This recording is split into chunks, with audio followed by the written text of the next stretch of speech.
but watching her graduate was.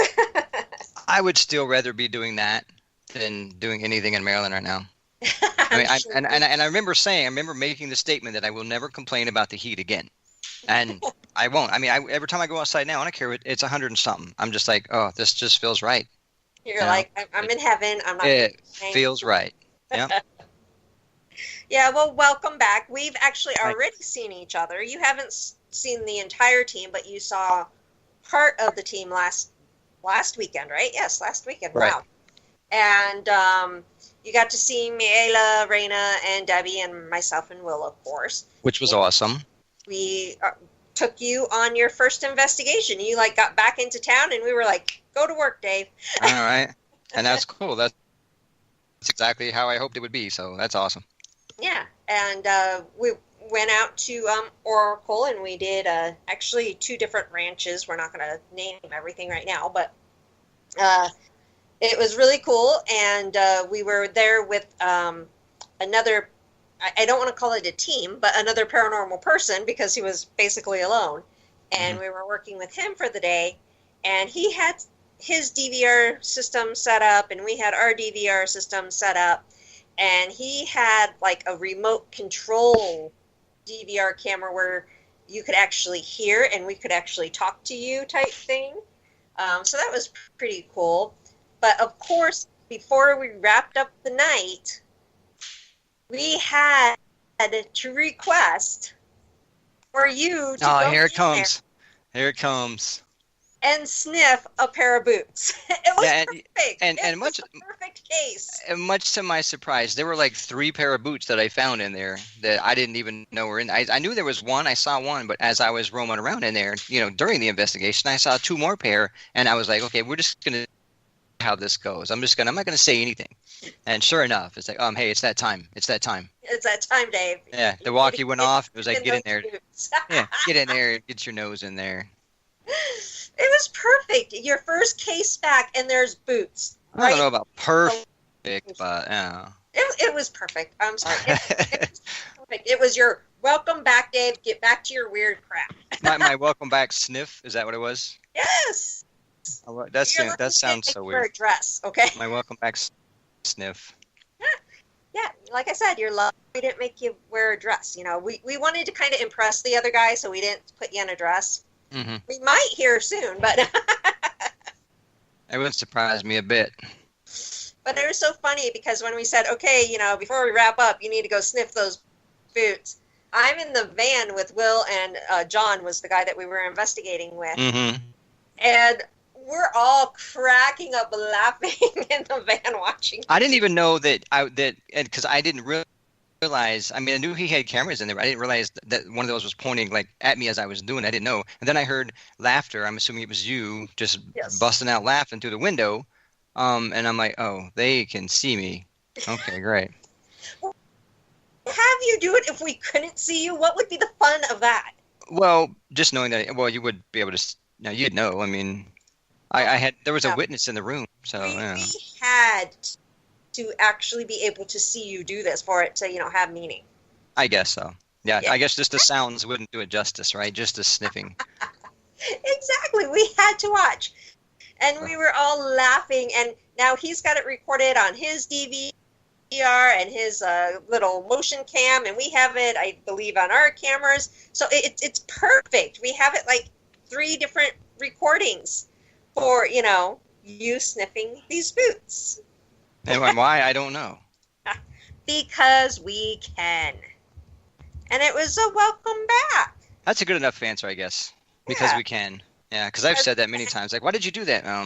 Because I can. Yeah. So, sounds good. We can do that, and it was a welcome back. It was a welcome back, Dave. Go sniff those boots. I know, I'll take it. Yeah. So, it should have been a very emotional thing for you. Oh, I was crying. You couldn't tell on the camera, of course, but yeah, I was in tears. You were crying into the boots. Right? Boots, yeah. There's a tear in my boot. Nah, that could be a song right there. It's a new song. It is. It very well could be. It very well could be. It's a new country song, Tear in My Boot. That would actually make a really good title. It would, and I could be in the video. Totally. Yeah, I could totally be in the video.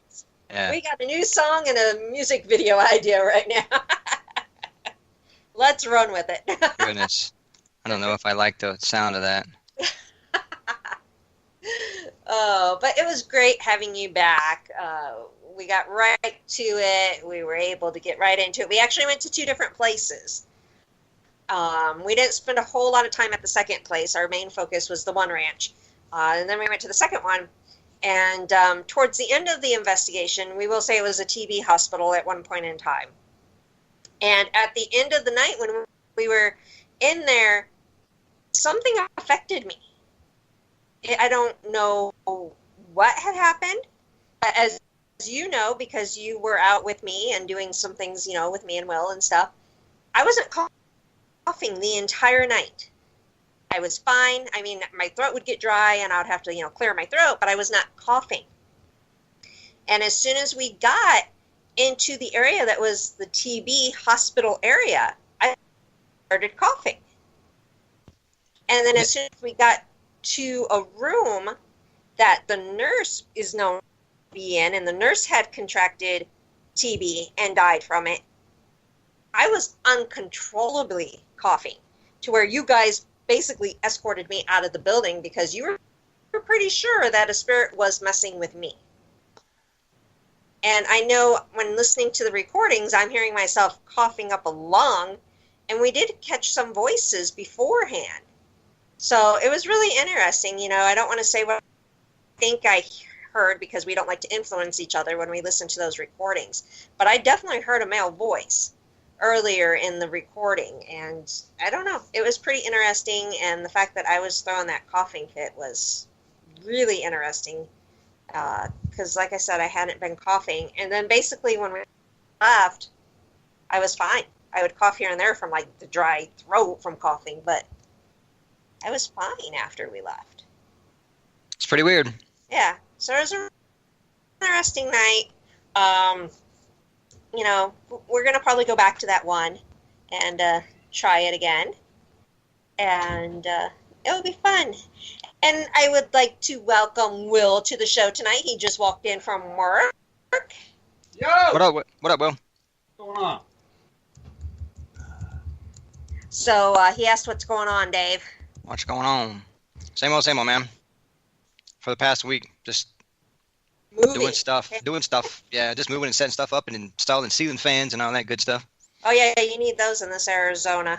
Yeah, this time, this go around, the pre-wires were there, but it's just buying the fans and hanging them up. So it just takes time. It's a pain in the butt, but we're almost done. We got one more left and we're done, so we'll get it. About the cold, and now you're complaining about the heat. No, I'm not complaining. I'm just saying, I'm just going down the list of what we got to do. That's all I'm doing. No complaining here, buddy. Nope. So I'm never going to complain about this heat ever again. Nope. Yeah, but I know you've been really busy, and I know that you're thrilled to be back, and we're thrilled to have you back. And then we have 3 investigations for you coming up too. So, like I said, we just kind of threw you back into it. And that's what I was hoping. I mean, we're just throwing you to the wolves. All right. But these are wolves you don't mind. Yeah. Yeah, because we got 2 business cases and 1 residential coming up in just the month of June. So it's going to be interesting. But first, it's vacation time for me and Will. Oh, wow. She sounds so excited about that. Woohoo! No, actually, I am very excited about that. Yeah, she was already I could feel her excitement earlier when she mentioned. I was like, well, you are excited. You need to calm down now before you get hurt. I don't know what you're doing, jumping around on furniture and stuff, but you should calm down a little bit. I don't know. Right now, that kind of sounds like, oh, hey, vacation. Oh, no. I want my vacation. I want it. It's going to be exciting. Usually we do Disneyland. That is like our usual go-to. It's like family destination. We go to Disneyland. We spend, 3-4 days there and see Mickey Mouse and Donald Duck, all those great people. And then we usually come home, or we stop in San Diego, see the ocean, because you can't go to California without seeing the ocean. Exactly. The ocean's a must. But this time we are doing something different.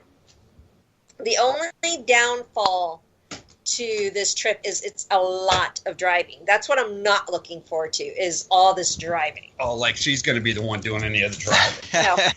I'm going to be Will doing all the driving, but I still, it's a lot. She's going to be watching. I mean, that's pretty No, tiring. I'm probably going to be reading, because traffic in California kind of like gets me nervous. Yeah. So I'm probably going to be reading when we hit heavy traffic areas, because I don't like California traffic. I love California, but I hate their traffic.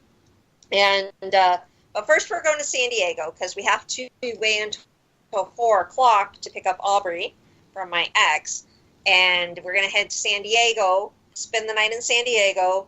We had promised the kids a train ride, and then we realized that going anywhere by train, number one, wasn't as cheap as we thought it would be, and number two, takes forever to get there. So San Diego has that lovely train system that's like their buses. So we're like, hey, kids, we for that. So we're taking them on a train ride from San Diego to Oceanside and then back to San Diego. And, of course, we'll stop and get out and things like that. But then after San Diego, we have another 8-hour drive to San Francisco. And then we're spending 3 days in San Francisco. And then we have a 5-hour drive to Hollywood to spend a couple days in Hollywood. And then from Hollywood to back home, it's about 8 hours. So a lot of travel time in the car, which is what I'm not looking forward to. Mm-hmm. Yeah.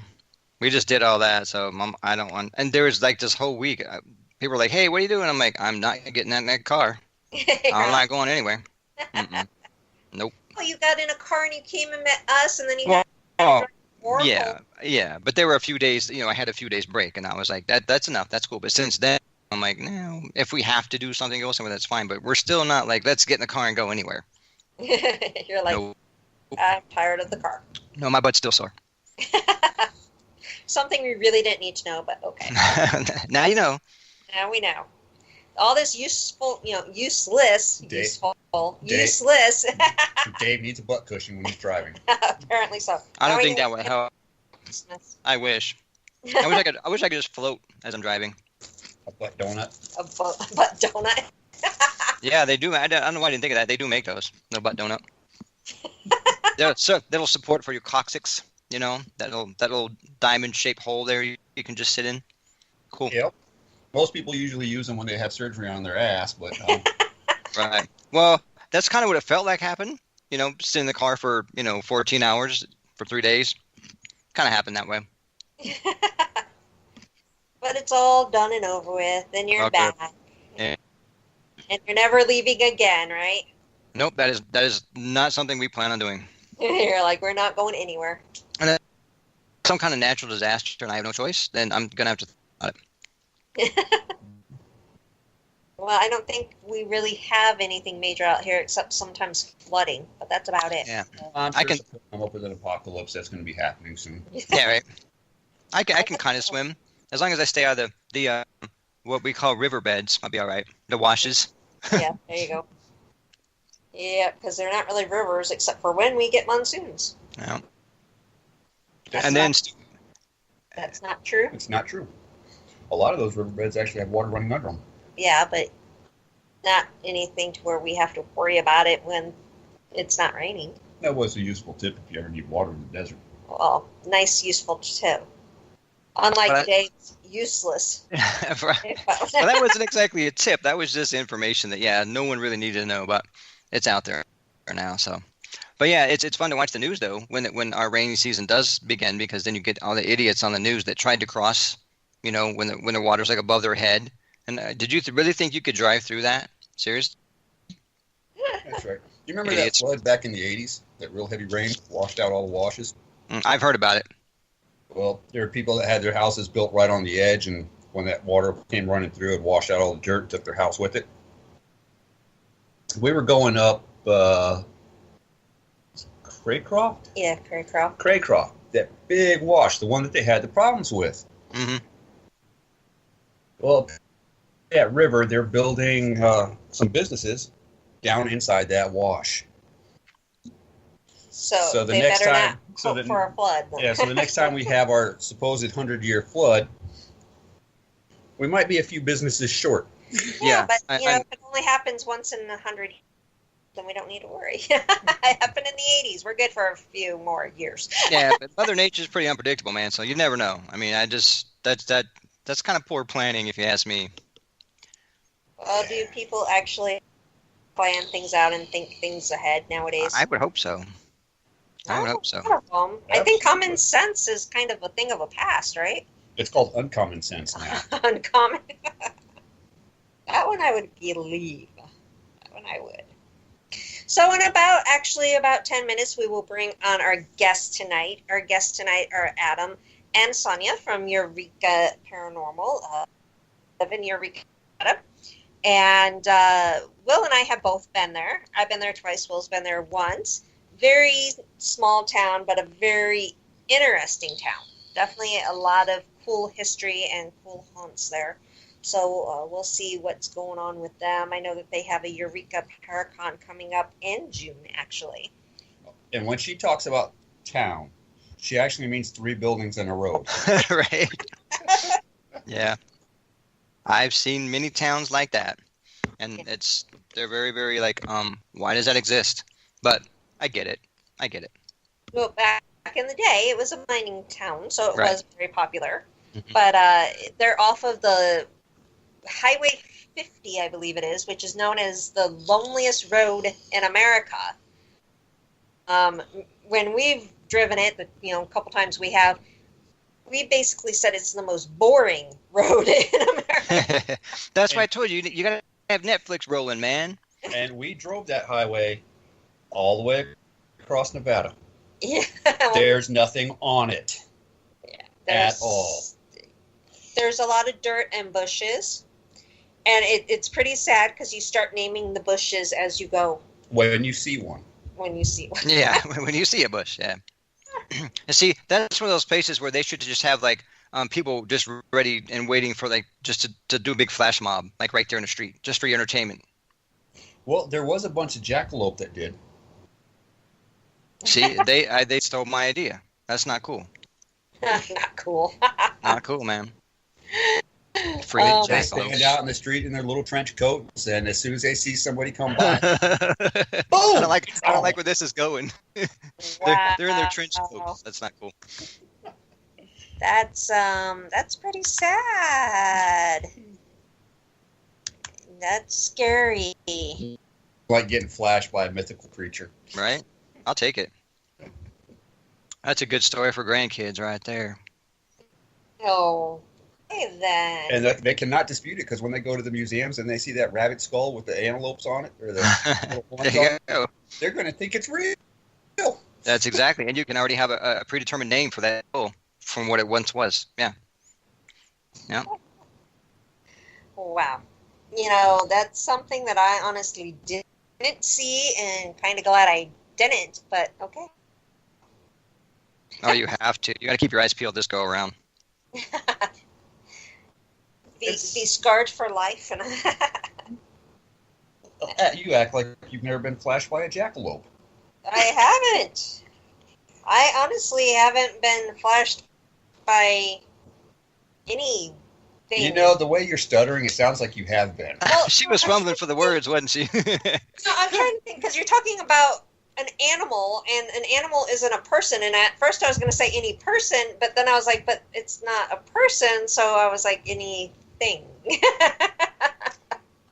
I didn't know how to categorize that, okay? I'm going to have to say I think she has been flashed, and...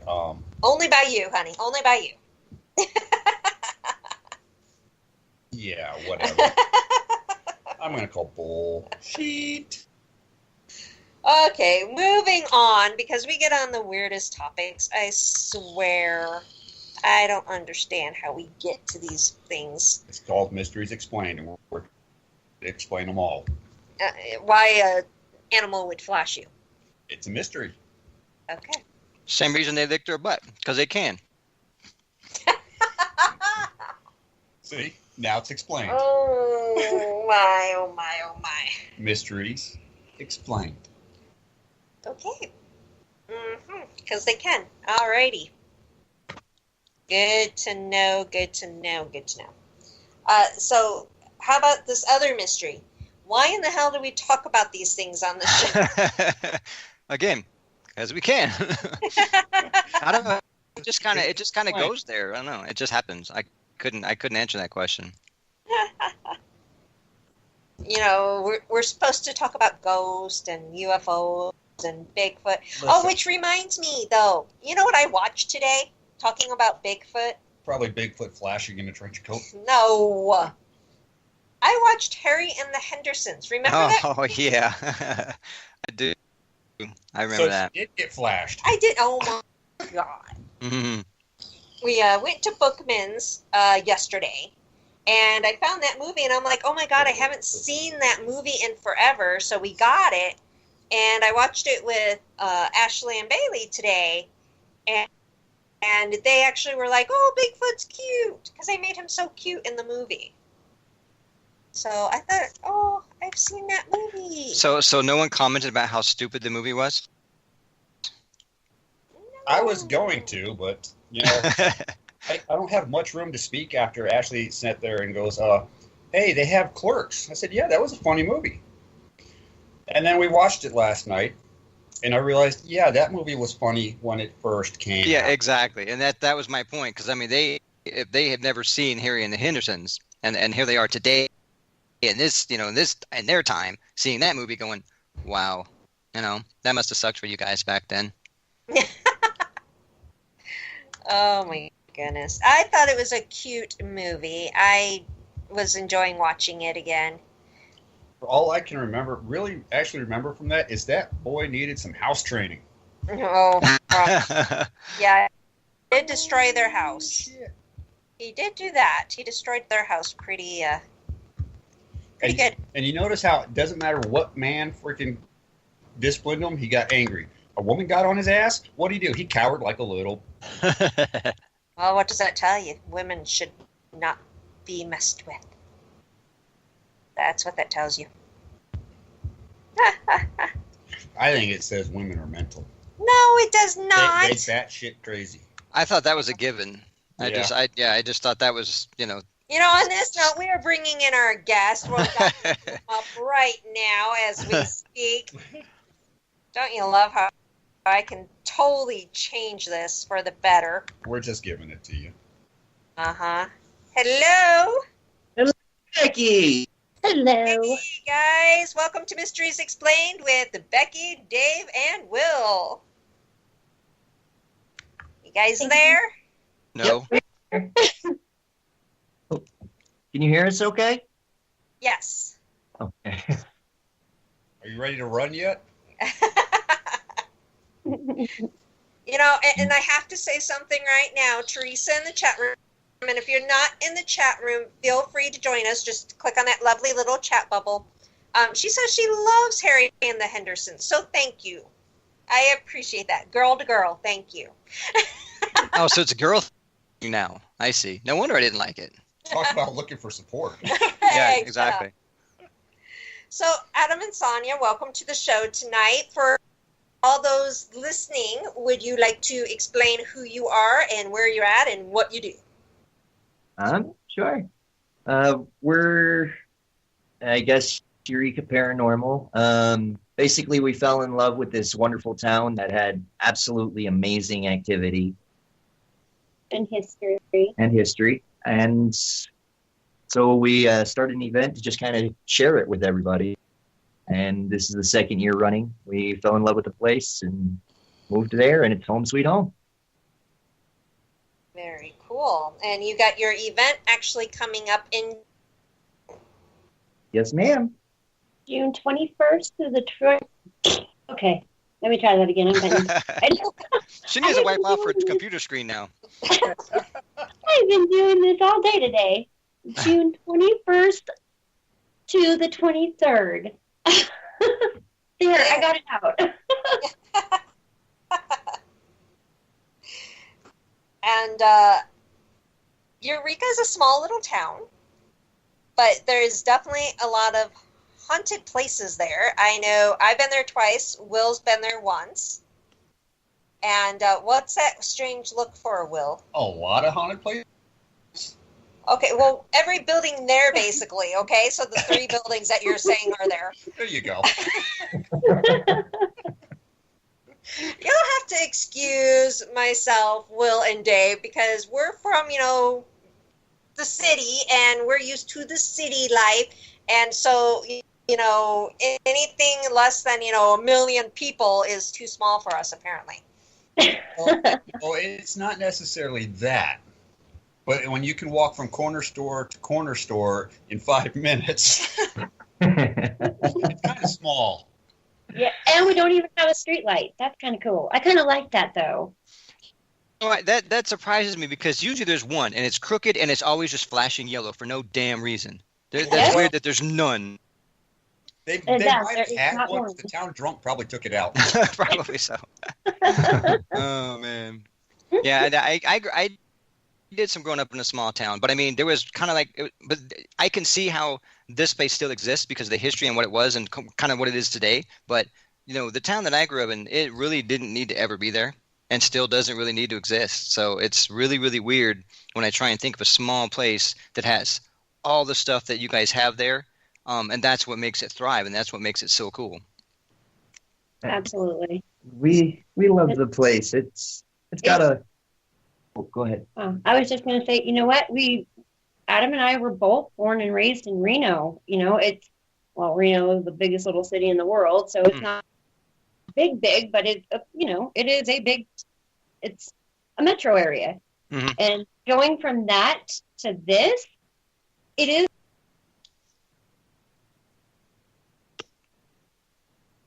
Still there? Hello. Uh-oh, did we lose him? Oh, man. I think I heard him. Hello? Yeah. Okay. Oh, okay. So, yeah, I guess it's different as far as from big cities, but it's got its own little charm. Right. Mm-hmm. Very cool. Well, I know your first Eureka Paracon that you did, I actually was one of your guest speech. Now I can't talk. Guest speakers. Spit it out. I know, I'm trying. Blah, blah, blah. I was one of your guest speakers, and you had invited us back this year, but this year was just way too hectic for us because of writing this book and trying to get all these businesses to comply and investigate all these businesses and all this crazy stuff. So we couldn't do it this year, but we're hoping to do it next year. Oh, most definitely. And I know when I went there and we did all those buildings, Will only got to do the cafe when we were there. But I got to do the Opera House, the Jackson Suites, and the cafe. And they were amazing buildings. I loved them. I remember at the Opera House, I swear to you, I saw so many shadows lurking. It's like I kept thinking somebody else was with myself and Mayla. I was like, Mayla, is someone next to you? And she's all, no. And I'm like, I swear to you, someone's next to you. And her and I both saw a shadow figure down in the basement area. So that was really cool. Hey, Becky. What? Were they black shadows? No, Dave. They were purple. I was hoping you would say purple. Because everyone always has to add the descriptive black in front of the word shadow. And I'm like, I don't understand what other color it could be, dude. It's a shadow. Wouldn't that be cool to have a purple shadow? That would be very cool. Any other color than black. I'm tired of hearing it in anything. What would happen if you put it in a black light? Oh. That's an experiment. We need to we need to get on that. Okay, next paranormal equipment to go buy, black light. Oh, that's easy. We just go to Spencer's. Yeah. Have a black light for your flashlight. But the only problem with having a black light is you never know what else you're going to see. Yeah, that might be gross. Yeah. Why did you go that direction? You're sick. Well, a couple of them used to be brothels, so it might be interesting. Yeah, so I just want to know, how are people, as far as getting into places to investigate, are the businesses and the people that are in that town very open to it? Or are still, do you have some that are just kind of out of here? The majority of the businesses and business owners here love the paranormal.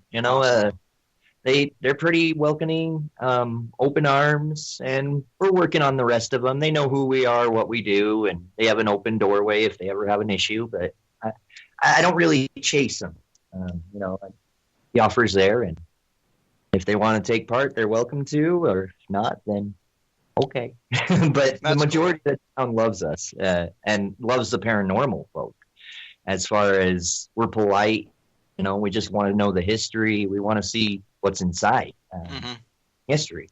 And that's kind of unusual for, most folks. So they love it, and we actually care. And so they enjoy it.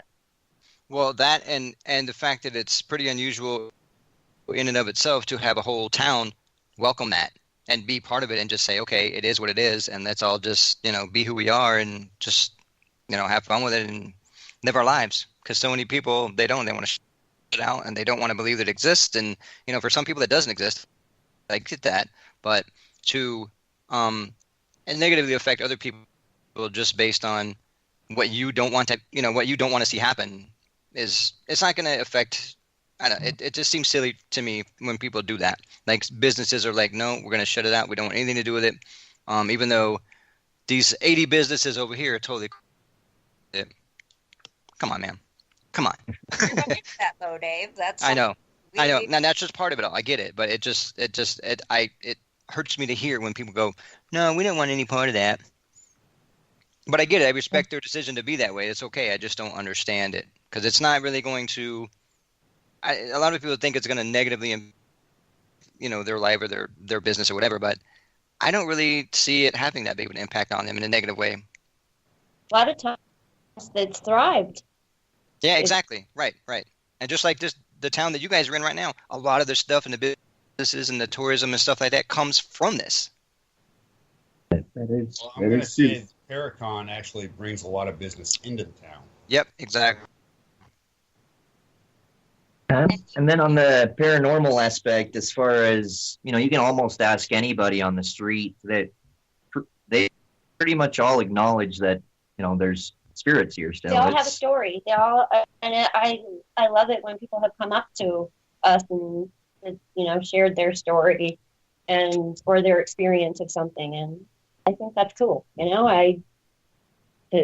They can come up to just say, hey, you know what, I remember when this happened, and they kind of they know who we are, and we came from a city that we were kind of unknown, and we come to a town and people, before we even moved here, people knew who we were. It was kind of neat. Yeah, that is very cool. And I think a lot of that has to do with that being such a small place and you can just settle in and feel at home and people welcome you. And I think that's awesome. And people know people. In a bigger city, it's hard to get to know a lot of people because there's so many people and everyone's busy with their lives. You don't take the time to say hello to your neighbor or get to know little Billy down the street or whatever. But in a small place like that, a lot of people, you kind of know everyone and you see people all the time and you get to experience that. That's very cool. Or in Dave's case, everyone knows what kind of trouble he gets in. Well, that was my issue growing up in a small town. I got my butt whipped 5 times on the way home.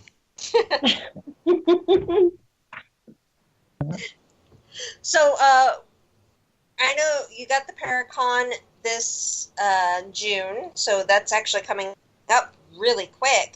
And I know you got some more guest speakers coming in, and I think you got a new building that you're exploring this time around. Am I right? Yes, there's actually a couple of them. One is still a surprise, and then the other is the bank building, which was right across the street from the cafe. Okay. And it's actually amazing. If you've been down into the tunnels, that's where the tunnel headed that direction led into. So as far as activity, a lot of it centers around the vault and then down there in the basement, where the tunnel ran into it. Yeah, I had quite an experience in the vault that I feel just talking about it, I get that little fuzzy feeling on the it was a weird feeling in there. Nothing bad or anything. Right. There was definitely something talking in my ear. Oh, you love that. The flashlight, we had a couple other paranormal investigators that had come up, and so had taken them into the bank, and they were doing the flashlight play.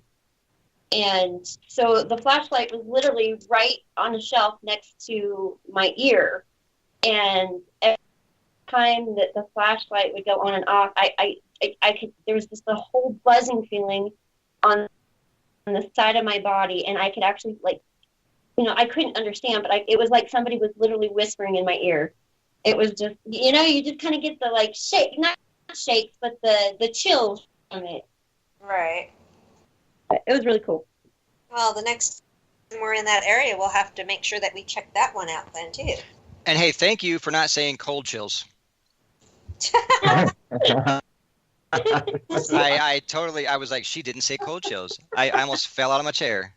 That's awesome. Certain things drive Dave crazy, apparently. Yeah, they do. Like black shadows, apparently. Yeah.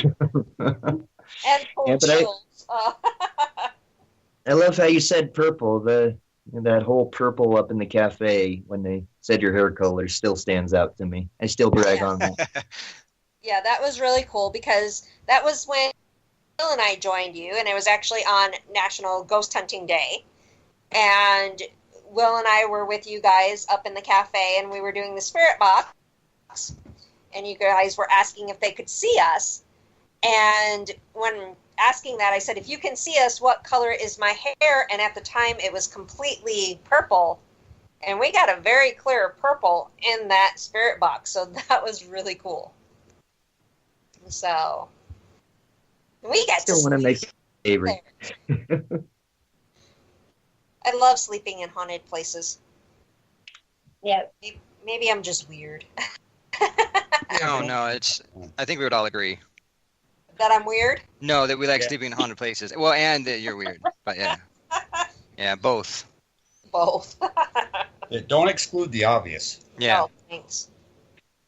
All right, so let's talk about some of these haunted places in Eureka because I found them so interesting. And I know Will didn't get to explore all of them, but he did get to explore the cafe, so let's start with the cafe. Okay, the cafe used to be two separate buildings. One was the Zato Hotel, and one was a livery stable with doctors and lawyers' offices above it, and then it got switched into a saloon.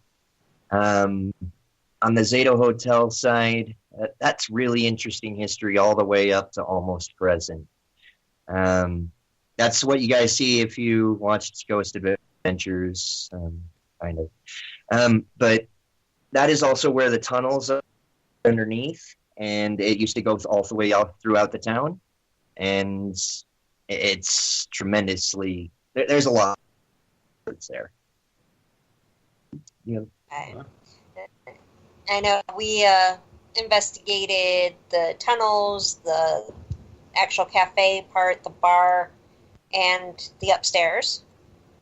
The tunnels, the only reason I don't like the tunnels is because of the fact that I'm always afraid I'm going to hit my head or come across spiders. Yeah, that's the spider thing is sometimes so short. I don't worry about hitting my head so much, but the spider thing, I'm right there with you with the spider thing. I've seen some pretty interesting spiders under there. That just like, okay, you just stay over there and leave me be. Yeah, you don't want to go into the bank basement then.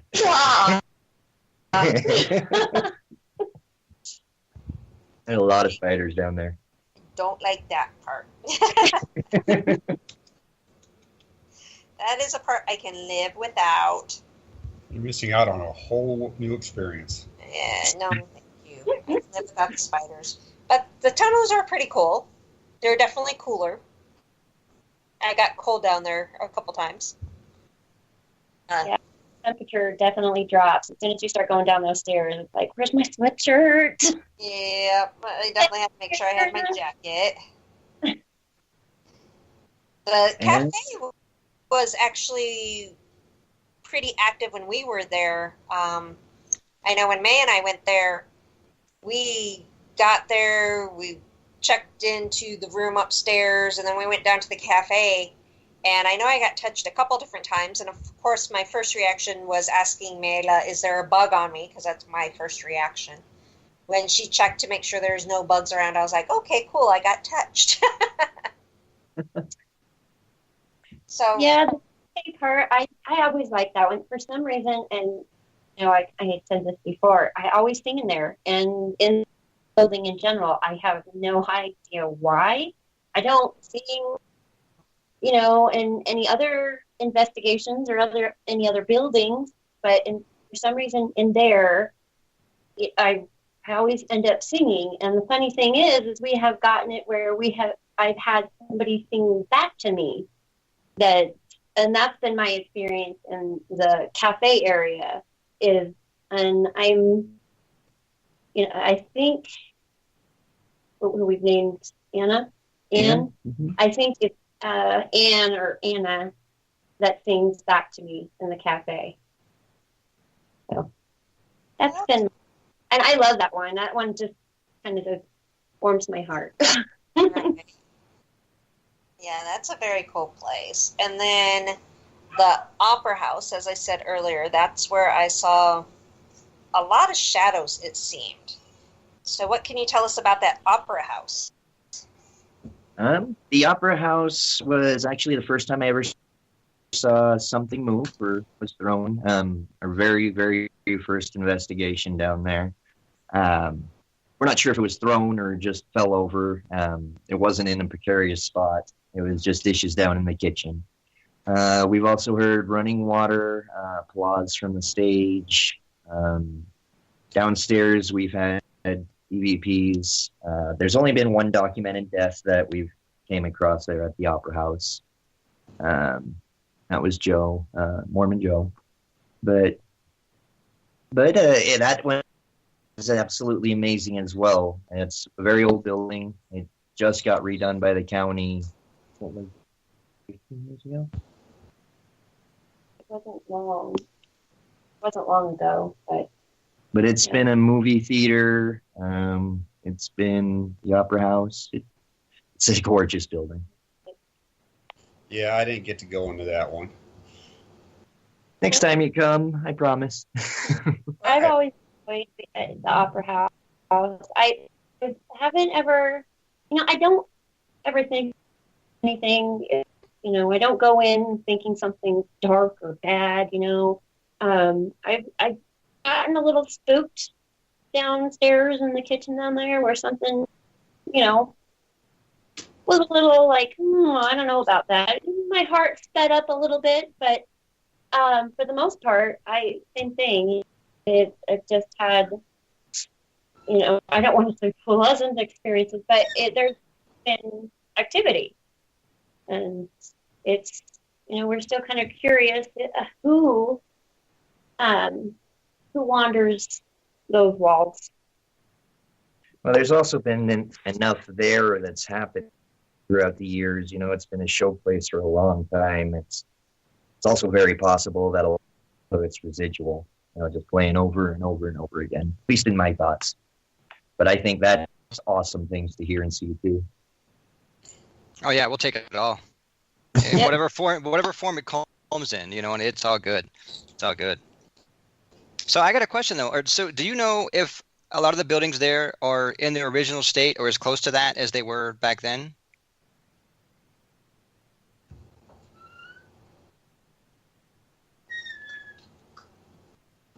Okay. What else? Well, Dave just asked a question. Oh, okay. You know, the cafe used to be two buildings. It was just together, which is that hallway that you go up to, staircase to get to the upstairs in the apartments. I mean, you will never get to the original because of the fires. Right. They're pretty darn close. I mean, the Jackson House was 1877. It's still pretty much just like it was. Very cool. Awesome. The Opera House, I mean, it's been modernized, but, you know, the bones are still the same. Yeah, the roots are still. Yeah, that's cool. The courthouse is pretty much in its original state. They still even have the old jail cells in the back. Oh, So when people come and visit, usually if they ask at the courthouse, they'll show them the jail cells. Let's see here. The Owl Club's a little bit different. There used to be apartments upstairs. But yeah, everything is pretty much like you just walked into the 1800s. that's cool because that adds to that experience for people too. You know, it'd be really weird to go to. Weird, I guess. You know, if it is what it is. But when you walk into a newly remodeled place and then you're trying to put your mind in, you know, back then, it's a little harder to do. So I think a lot of people can really get on board a lot quicker and stay there a lot longer with it being close to the original and, you know, just having that feel and that vibe. I think it helps a lot. It's definitely more enjoyable, at least to me. I love old buildings, so For sure. kind of weird. I apologize for interrupting earlier. I didn't know that, Dave, you had asked a Oh, question. no, that's okay. I had to walk away for a minute because we had some issues with our children. The lovely part about doing this at home. I thought I heard somebody say get a rope. Get a rope. Yeah, get a rope. Get duct tape. Yeah, and duct tape. Yeah, don't forget that. Yeah, so I do apologize for that. But one thing I wanted to bring up is not only was the Opera House really cool, but the Jackson House. We didn't have a lot of hands-on, like being touched or seeing things there, but I will never forget an experience that Mayla and I had. Those little apps that you can get on your phone, they'll spit out words and stuff like that. I've never really believed in them. I would use them at my, ghost experiences out here for entertainment purposes, because a lot of times they never make sense. It's just random words, and I just don't believe in them. But at the Jackson House, I have to say that was the only time that I actually saw that app work perfectly. So it must have to deal with the spirits if they want to use it or not. Because when we were sitting in the suite, and it was the public event, so there was a lot of noise going on, and Mayla and I were just sitting in there kind of waiting for things to quiet down, and we were just talking to each other. We're not even trying to investigate at this point in time. And we noticed that it started getting a little bit quieter, so I said, hey, do you remember my name? And it actually came up Rebecca. I yelled at it for saying Rebecca. No, I didn't. But then Mayla and I were talking among each other, and we're like, wow, it really did get quiet. And I made a comment, I wonder where everyone went. And it came up outside. And I was like, okay. Wonder why they went outside. And it said left. And I was like, very interesting. And then I said, oh my gosh, what if we were to get locked in here? And then it nightmare. And I was like, wow. And what was really funny was, like, not even 5 minutes later, Kim walked up and came to check on us. And I asked her, where did everyone go? She goes, oh, well, at first they went outside for a break, but then they all left. So, like, it was exactly what she had said. I was like, oh my God, that was so weird. That's the first and only time that app was so on. It amazed me. So the Jackson House was pretty interesting. And I'm being asked which app it is. It's just called the a Ghost Hunt app, I believe. And it has like this weird little hand as the icon. Ghost Hunting is what it's called. And it was like one of those like $1.99 apps. And I never really thought much of it, and I used it for entertainment purposes, but it was right on at the Jackson House. And I know you guys have had things at the Jackson House, though. The Jackson House is an amazing property. The longer you stay there, the more activity you'll get. And there's been some experiences that have probably changed my life. Sonia's back here. Maybe she can tell you. You say first. That one is yours. I'm trying to calm a dog down. The Jackson House, we run into a lot of kids there, and they'll play with you. Like last year, I don't know if you saw it. A lot of people frown at the flashlight thing, but this was pretty darn cool. We had kids with us, and they were upstairs playing games with the Flash and the Spirit Kids. And so they would have boys race with girls who could turn the lights on, and they'd ask, can the girls turn on the light and the boys turn on your flashlight? And it would do it almost on command. Let's see, when the Jackson House, crazy EVPs. Very intelligent. That's what astounds me about Eureka is, most investigations you go to, it may just be because we're here so often, but we've had conversations through spirit boxes, and I mean, even apps, you're not the first person to say that apps have worked there.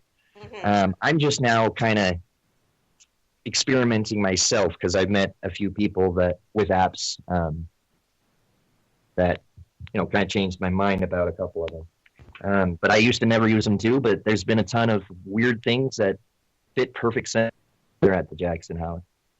They always ask for you. Yeah, they like my name. They love that. And other people have said the same thing. It's always asking for Adam. Guys are always asking for Adam. They like you, Adam. They got they got a bond, that's for sure.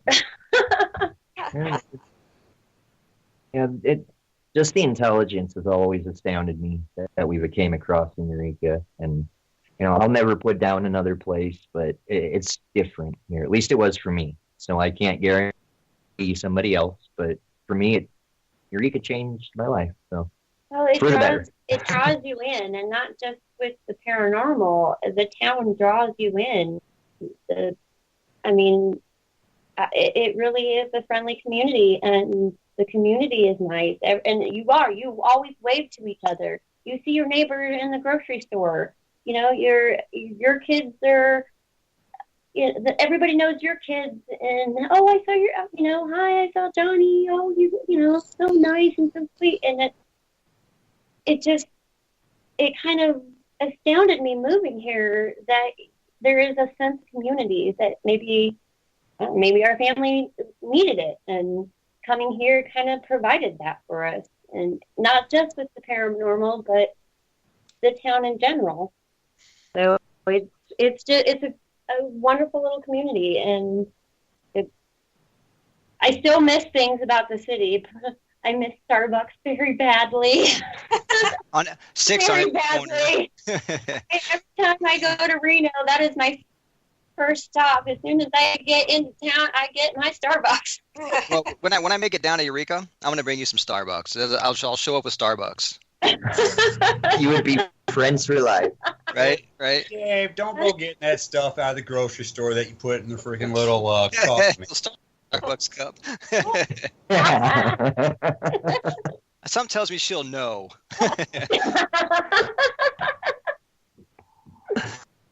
I promise I'm not a Starbucks snob. Yeah. So we do have the Roast down the street. Yes, there is a great little coffee place. There is a cute little coffee place called the Roost, and she has very good coffee and awesome donuts, and she makes good breakfast sandwiches. But that's my little treat every time I go to town. I know I'm getting my coffee. Well, you gotta do what you gotta do. I know that was May's biggest complaint, is that there's no Starbucks there. That seemed to be her main thing. I thought it was the owls. The owls? No, the owls at the Owl Club. The little salt and pepper shakers. Ah, yes. Oh, those were funny. There's a couple that May said looked really spooky, and she had to turn them backwards. It's scary looking, so I don't know what the difference was. They were all the same. I can relate, though. There in Sparks, Nevada, where the Nugget is, there used to stand. He still stands on Victorian Avenue now, but he's just not on the Nugget. It was a huge statue that they named Last Chance Joe, and I have been creeped out about this statue since I was little. I still, to this day, and now that they've restored it and they have it by the museum over there on Victorian Avenue in Sparks, and every time I see it, I'm like, ah, dang it, that thing still bugs me. So I get those things, those little quirky things. Yeah, that was interesting. She had to turn those owls around. Those. But the Owl Club is also one you guys have on your list of places that you guys investigate. Yes, ma'am. The Owl Club is a jewel in itself, just because of the sense of humor of the spirits that we run into. It's just such dry comedy. When I say that, like through the spirit box, They like to talk about their whiskey and rye, or rye, and they like to party at the bar. yes, they do. And you'll say you're gonna turn off your spirit box now, or because like when you're done, you kind of announce it, and you're gonna turn it off. If there's anything else you'd like to say, and they'll be like, just turn it off, or we're done, or I know it's hard to explain, but when it happens right then, it's more of a dry humor almost, if that makes any sense at all. Yeah. Yeah, it definitely does. Yeah, I know. We did a quick investigation there. It was late. We decided to go home, but that was definitely an interesting place too. Over there we encounter, the town calls him the cowboy. Basically just a cowboy figure, and he's also been seen over at the cafe, mostly at the bars, Always a plaid shirt, cowboy hat, and jeans. Mm-hmm. So, and everybody's like, "Where'd he go?" And like, I was just saw somebody, and then nope, there he's gone. It's always the same description too. Haven't caught him on camera yet. So. No. Now, see, but that brings up a good point.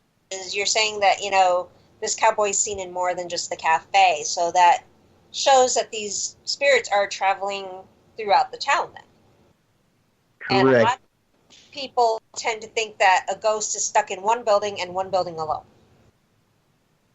and it doesn't happen that way. Not here. I mean, I think there are some that don't wander like at the Jackson. I don't think those kids go anywhere. I think the kids stay put.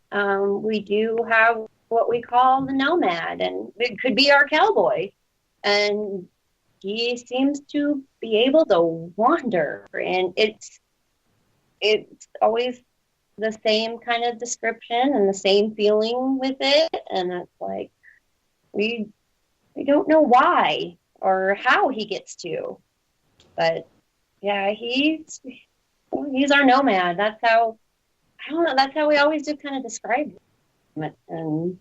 But I'm not sure how he gets to do that. My guess is, it's kind of, at least my theory, is that tunnels used to go all the way through town. It's very possible that they're still using them, whether we can or not. Right. Which is Just a one thought. thing that our downtown used to have too, was tunnels that would go all over. And the whole downtown system had tunnels underneath. They're all condemned now and closed off. But, I mean, who's to say that they can't still travel them, because that's how they were traveling back in the day. And I know that we have one haunt out here that goes from across the street. It goes from Hotel Congress to this restaurant that's like a sister company to the hotel. And it's of a little girl, and she's seen in both places. So it is possible that they're in more than just one building, and that they're not really stuck to one place. And I always think too that maybe this is their heaven. Maybe this is where they wanted to spend their eternity, and this is how they choose to do it. And who are we to say that it is or isn't? But there's maybe this is just where this is their spot. This is where they wanted to spend. Okay, so I know we brought up the cafe, the Owl Club, the Jackson House, the Opera House. What am I missing, guys? The bank. No, we talked about the bank. Oh, yes, we did. Yeah. Jackson, Owl. cafe. Did I get them all? Is there something that I don't know about? We missed One one. surprise, but We haven't it's that one is surprise. Yeah, we Um, missed the surprise investigated building. Do you When know you guys what come out and surprise see me, I investigation promise building that is? you guys will see it. Trying to trick them into talking about it. Oh, okay. That's what you're trying to do. But you ruined it. I'm sorry. Ah. I thought Will knew the surprise. Well, in reality, we went somewhere. Oh. While we were there. All right, I'll keep my mouth shut. I got an idea. But Will didn't have the experience. I had an experience while there. And Adam, I'm pretty sure I sent you a picture of it after we had left the town. I texted, emailed you or something, a picture.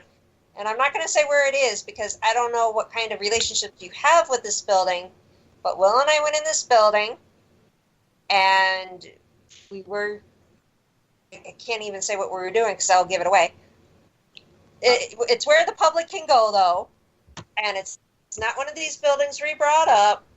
And we were sitting there, and I got up to use the restroom, and because I had felt like something on my side. And when I went into the restroom, I noticed I had a mark on my side. No. I don't think that's the building. That's the surprise. I think it's the other building that's the surprise. Okay, but I'm talking about this one building we were in. Oh my God, my dumb ass is trying to figure it out, and I've never been there. I'm sitting here going, "What could it be, man? What is it?" Okay, the building she's talking about. You walk down the street about 50 feet, and you're there. Gotcha. It's all coming. I get it now. Depends on which side of the road you're on. It'll be Are on you the facing east, west? Right. it'll be on the Both. north I'm side of facing the both. street. And it's not any of the buildings you guys talked about. And was it next to? Well, you took us into the Masonic Club when we were there. That was pretty cool. And then this other place we went to, but yeah. It is neither of the ones that you've been to. Uh-oh. Oh. And besides, I don't think the one building that she's referring to, I don't really think they're open to the paranormal very much. I don't know. But I know that I just remember sitting there and we were doing our thing, and the next thing I know, I felt something on my side, and I went to the bathroom and I had this like mark on my side. And then I told you about it, and you're like, well, go take a picture of it. So I went and took a picture of it, and we both agreed that I didn't do anything to cause that mark on me because we were just sitting in a chair. It happened when you went to the bathroom. It happened when I went to the bathroom? Yep. I went to the bathroom because I was feeling something, though. It happened when you went to the bathroom. Oh, okay. That's usually why people go to the bathroom. Whatever. So, for those listening and for those that we just lost, can you tell us what Whatever. the Paracon this year? We probably lost some people now. Okay, well, basically, so we have the regular locations, and then we do have a surprise one. I'm sorry, I have to keep it a surprise. But you'll find out when you get there or afterwards. And then we're also the next day. It starts on Thursday. It's basically just a meet and greet. We're all gonna hang out. We're gonna party, get to know each other. Hopefully, there's tons of people all over the United States coming. It's going to be a lot of fun. And then on Friday, we're having the speaker conference. We got a lot of awesome speakers. And we're actually starting out. I'm really excited because we have Connie Hicks coming as our local historian. And this lady is one of my heroes. She practically rescued one of our cemeteries out here in the 60s. Has done a ton of work on the cemeteries. She's been, or her family has been in Eureka forever, so she knows everything about Eureka. And And then after her, we have Jeff Adkins and Todd Bonner. And then Janice Oberding is coming back. Ross Allison is there. And then Marie and Jay Yates are coming in. Elaine Meredith, Michelle LeBaron, Dave Miller, and then Steve Pierce. And they're all talking about, their own special thing, whatever. I don't assign topics like, Becky. But I know Elaine's talking about safety. Dave's talking about ITC. He's actually going over those apps. He's an app producer and builder.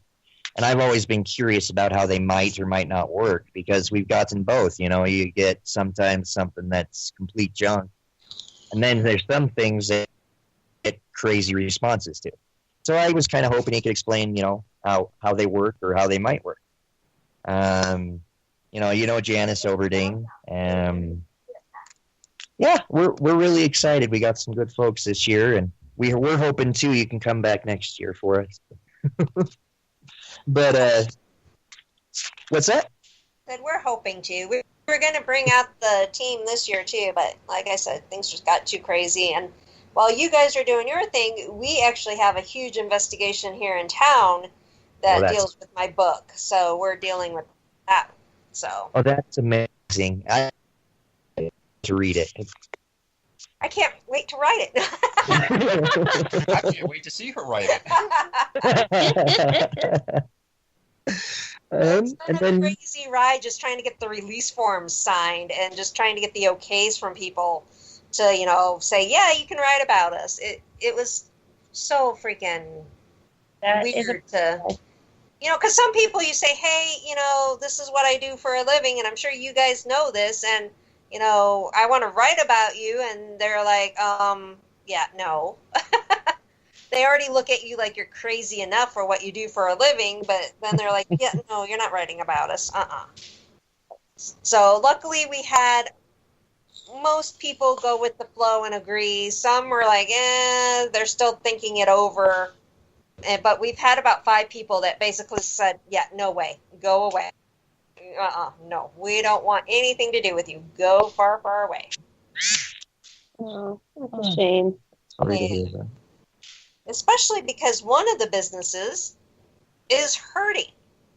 And you would think by opening this up, they would bring in the teams to spend the night, and it would profit their business. Yep. And they're not looking at it that way. This one business has been through how many different owners in the past, 2 years, they said? 5?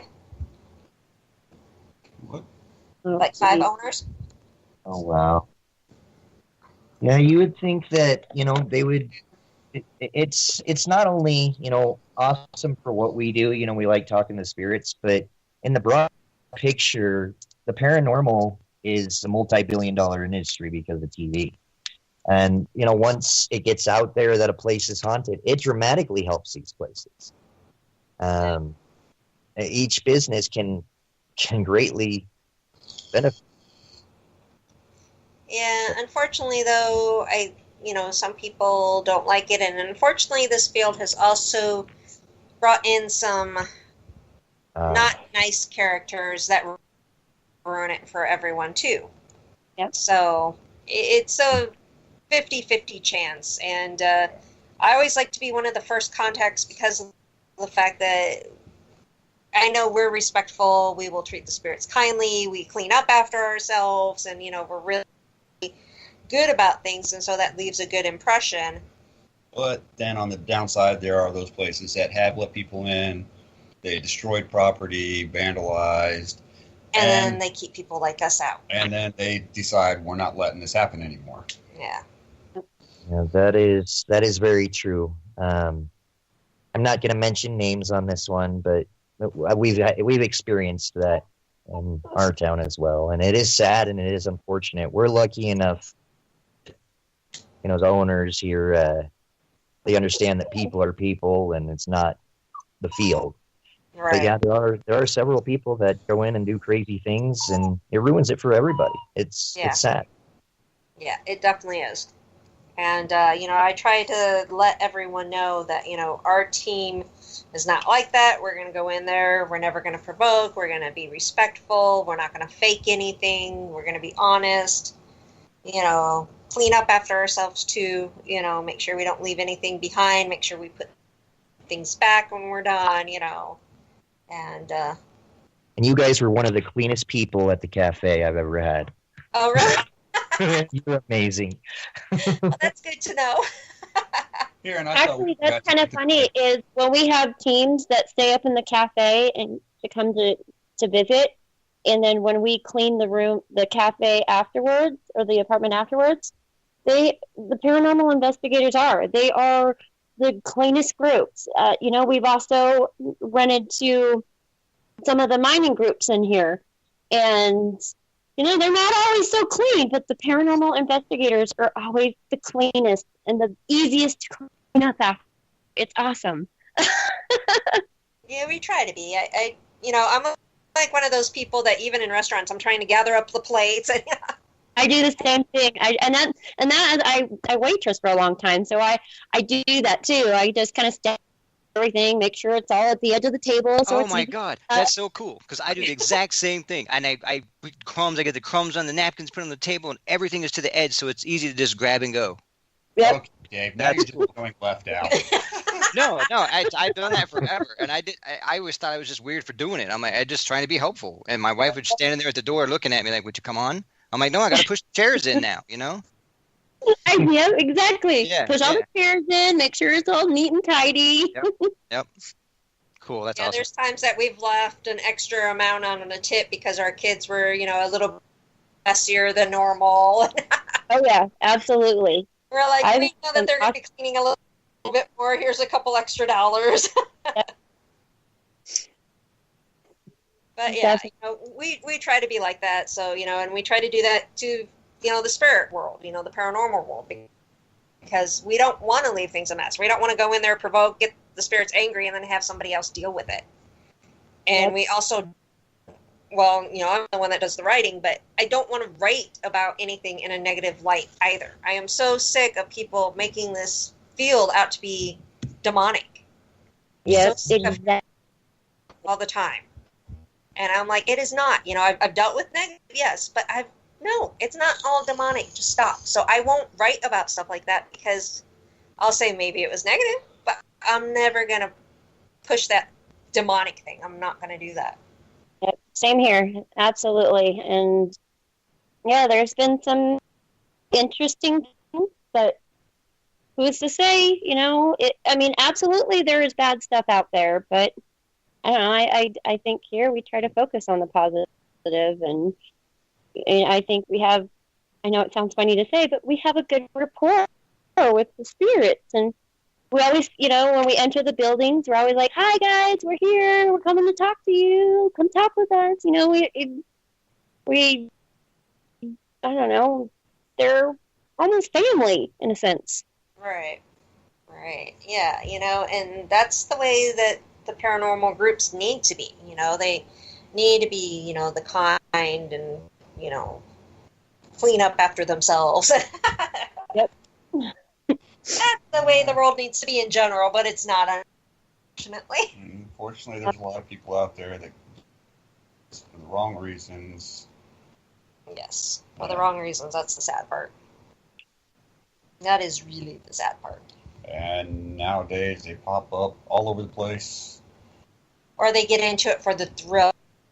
And then when they don't get that thrill because something doesn't happen right away, they get mad. Yep. And so then they start aggravating the environment because, Or for fame. Yeah. And find out that fame in the paranormal is... Within the paranormal. Yeah, it's within the paranormal, and it's... your chances of getting famous in the paranormal field is like 1 in a million. Yep, very slim to none. You gotta love it. You gotta love the history. You gotta love the buildings. And what is that saying? Not if walls could talk, but oh my goodness, there was a saying on a paranormal site, and I absolutely fell in love with it. It's something about stop and listening. If these walls could talk and you could stop and listen, the stories they must tell. And it was just something that I just absolutely love that thing, because if you just stop and listen, or, sit a spell, there's so many things that these buildings and spirits could tell you. That's very true. It's very true. And that's one of the things that I've always felt for me personally is I don't want anyone to ever feel like they've been forgotten.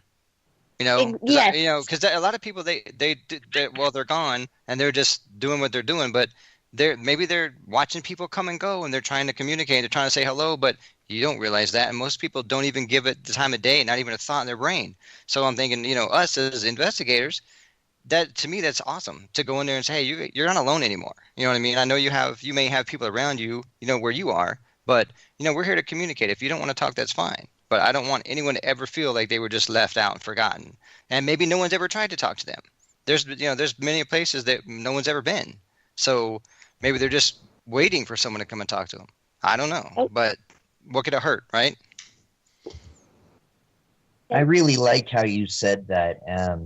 My thought immediately, I'm not sure if I'm kind of attached to cemeteries. My thought immediately when you said you never want anybody forgotten, is when I walk through cemeteries and see somebody missing flowers or a flag, or I hate seeing that, so I'll go place something to mark them, or grab a single flower and place it on there. Yeah, I've done very similar things like that. And sometimes I'll go to one and I'll just walk through it and just talk to them. I'll just walk slowly through then say, read the name on the headstone and say, hey Martha, how are you today? I hope you're doing well, whatever. And just tell them, I'm just stopping and say hi. You don't know me, but it doesn't matter. It doesn't mean we can't, hang out and be friends for a minute.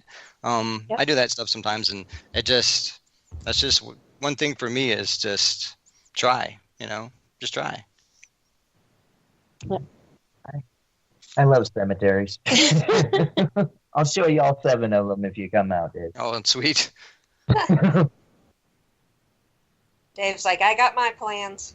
I know, right? I can't wait to go. I mean, I haven't been there. And all the stuff that you guys are talking about, all the stories that you guys have and the stuff that you've experienced, I'm like, I have to go there now. Totally. Absolutely. But when he does go there, you guys have to make sure of 2 things. Oh, we're having technical difficulties all of a sudden. I think we're cutting out. We're cutting out. You have to have a pink dress and a bunch of boots. Yes. So make sure you have a pink dress he can wear and boots at every location so he can sniff them. And he wears a size small husky. All right. Small husky. Does that even exist?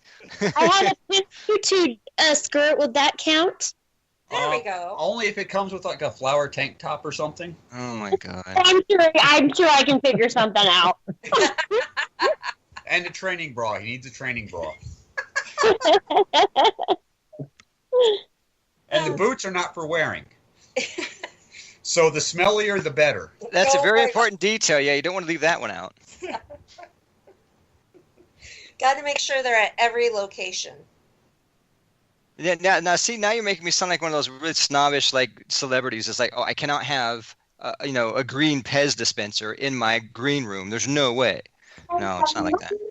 Oh, don't worry, Dave. We're not making you out to be like that. We're just saying you have a fetish. A fetish I am unaware of, but okay, whatever. Well, if you listen to Becky talk, it's a fetish. Oh, I know. I've listened to that for a long time. And she still doesn't drop it. I know. She never will. His first investigation back with us, it was just so convenient that those boots were there. I'm sorry. We had to do it to him. I don't recall doing it to him. I think he did it to himself. Well, that's precisely the point. He does it freely. Well, no. I'm up for it, but I'm not going to go voluntarily. I mean, you had to, because I knew they were there. I knew the boots were there. And like I told you earlier before the show, I knew they were there, but I wasn't going to do anything unless they were brought up, and someone brought them up. So I'm like, okay, cool. That would be me. Right. And then I got that little call in the walkie. He's like, hey, Dave, it's time. Yeah. See those boots over there? Why don't you sniff them? Yep. You know what to do. Yep. You know you've been wanting it all night long. Oh, yeah. I'll play along. That's the only reason I went. I was hoping there were going to be boots there. Old historical building, Midwest setting, 1800s, stagnant leather boots. Right. So now you guys know what to do to attract Dave to your locations. Well, I'll see if we can find some boots. She's putting like conditions on you. Well, if you want Dave to come, you gotta appease him. So no, I'll come no matter what. Rottweiler butt. And then oh, go ahead, sorry. Oh my God, Dave, we're picking on you major time. Well, I'm just trying to. I'm thinking about them on that side because they're like they might not understand what you're even talking about. So they're like, really? Here's the deal. I have a Rottweiler, and Dave's got this fascination with petting its butt. Don't know why. Don't really care why. But he's fascinated with it. My dog will not let him touch his butt. Well, I don't understand it. It's just simply because I've had a Rott too, and I used to scratch his butt day and night. Never had a problem. Every dog I've ever encountered, I can just scratch their butt all day. I just did it this morning. There's some dog I didn't even know. But your Rott's like, nope. So that's it. I can't leave it alone. I mean, dude, I want to scratch your butt. Just let me scratch your butt. Dave, you really sound like a tramp right now. You're a dog tramp. What was really funny is he goes, I went up to a dog I didn't even know. Well, because we walk our dog.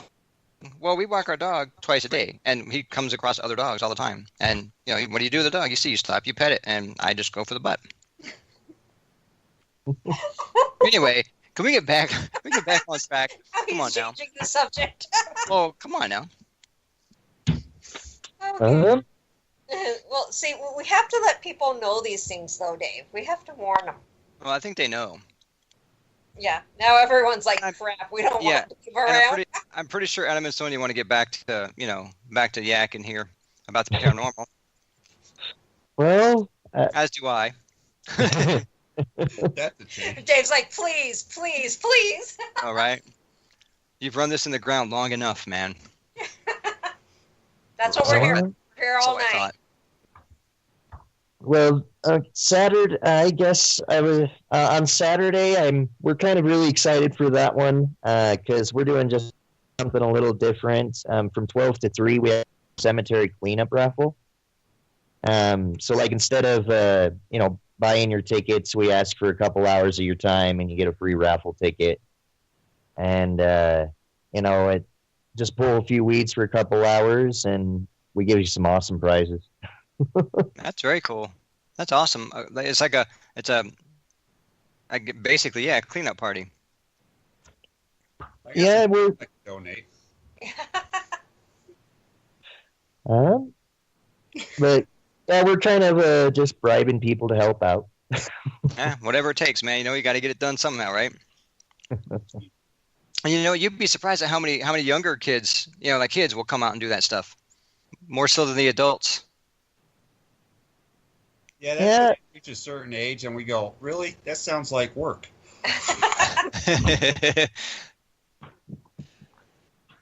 We think it'll be a lot of fun. I mean, we have a barbecue after, and we get to feed everybody, and then we investigate. Oh, that's even better. Yeah, that's. I'm sure that that is like the icing on the cake right there. You get to spend a day doing that stuff with cool people in a cool town, and then you get to investigate. Like that's a win-win for everybody. And we have a lot of locals who actually who come out and investigate with us too. So you kind of get to know, not only other investigators, but the town as well. Yeah, even just like the 3 houses down, the people that live there, you didn't even know. That's cool. That's very cool. Yeah. So you wanted to let everyone know where they can get tickets from if they haven't gotten their tickets yet? Oh, sure. It's www.eurekaparanormal.com. And then you do have to click on menu and shop, and then it's down at the bottom. Unfortunately, my web design skills are wretched, but it is functional. And then you just put in your name, and then your tickets are waiting for you at check-in at the meet and greet.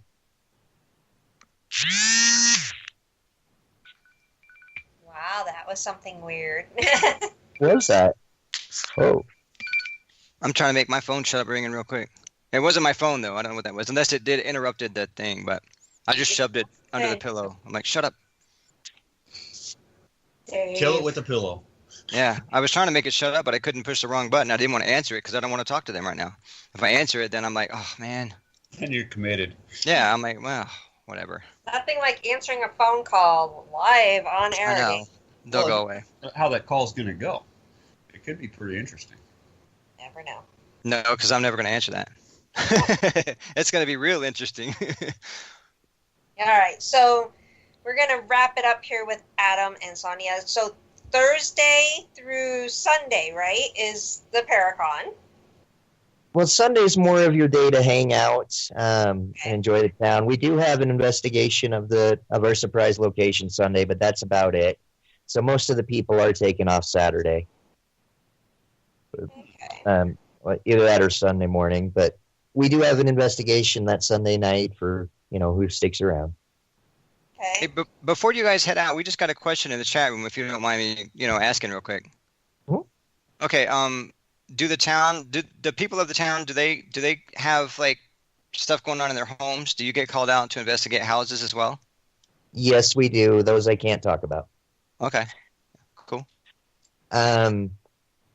That's just for their privacy. Right. No, yeah, we get it. Yeah, we totally understand. It was just a They question in want the us chat room. to share. Oh, absolutely. If they want us to share, we're happy to share their experiences and that. But usually we want to make sure we have permission before we do any of that. But Right, of course. yeah, there's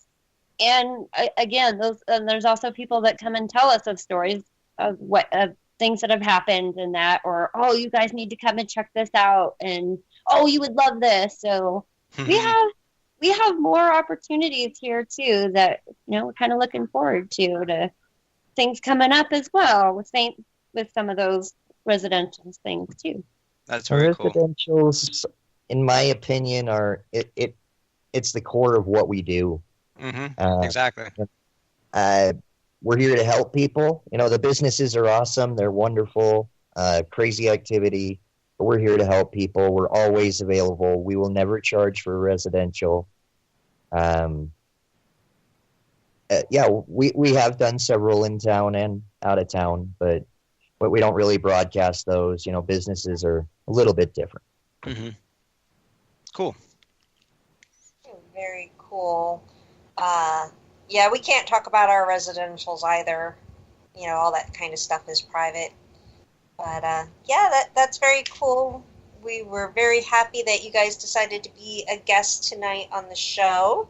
We're sorry that we couldn't make it out there this June, though.